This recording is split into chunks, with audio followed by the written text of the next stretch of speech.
स्वाध्यायः। श्री भगवान बोले, इस संसार को अश्वत्थ वृक्ष समान माना गया है, जिसकी जड़ें ऊपर की ओर हैं और शाखाएं नीचे की ओर। वेद इसके पत्ते हैं। जो संसार रूपी वृक्ष के तत्व को जानता है, वही संपूर्ण वेदों को जानने वाला है। संसार रूपी इस वृक्ष की 3 गुणों के द्वारा बढ़ी हुई विभिन्न योनियों रूपी शाखाएं नीचे, मध्य में और ऊपर सब जगह फैली हुई हैं। इंद्रिय विषय रूपी कोपलें हैं। मनुष्य लोक में कर्मों के अनुसार बांधने वाली जड़ें भी नीचे और ऊपर सब जगह फैली हुई हैं। इस संसार रूपी वृक्ष का वास्तविक स्वरूप जैसा कहा गया है, वैसा यहाँ अनुभव नहीं होता है, क्योंकि न इसका आदि है और न अंत और न ही स्थिति है।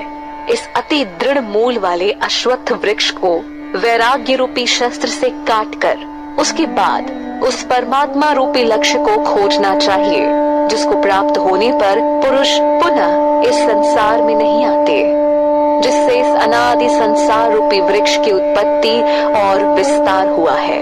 मैं उसी आदि पुरुष परमात्मा के शरण में हूँ। ऐसा जानकर मनुष्य को उस परमात्मा की शरण में आ जाना चाहिए।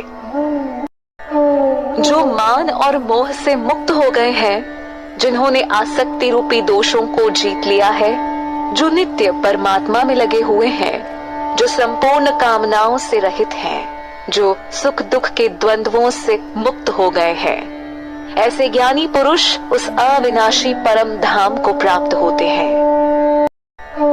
उस परम धाम को न सूर्य, न चंद्र और न ही अग्नि प्रकाशित कर सकती है।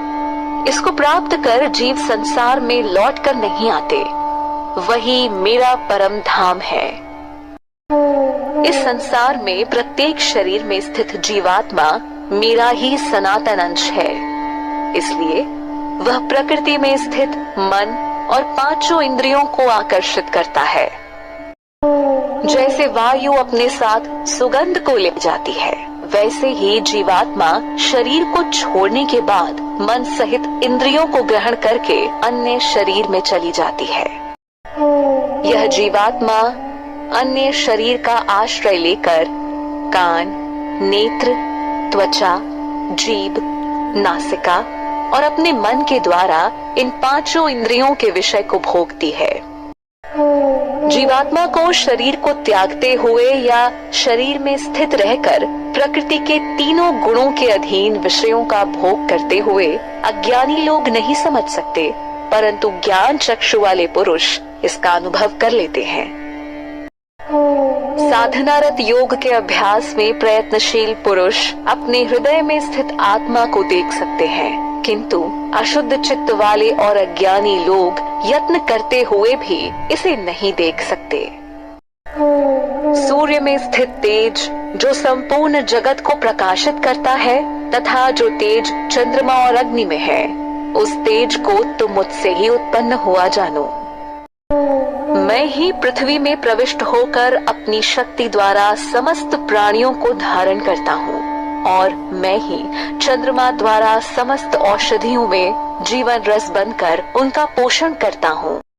मैं ही समस्त प्राणियों के शरीर में पाचन अग्नि के रूप में स्थित हूँ और प्राण वायु और अपान वायु के साथ संतुलन रखते हुए 4 प्रकार के अन्नों को पचाता हूँ। मैं ही सभी प्राणियों के हृदय में स्थित हूँ। मेरे द्वारा ही स्मृति, ज्ञान और अपोहन होता है।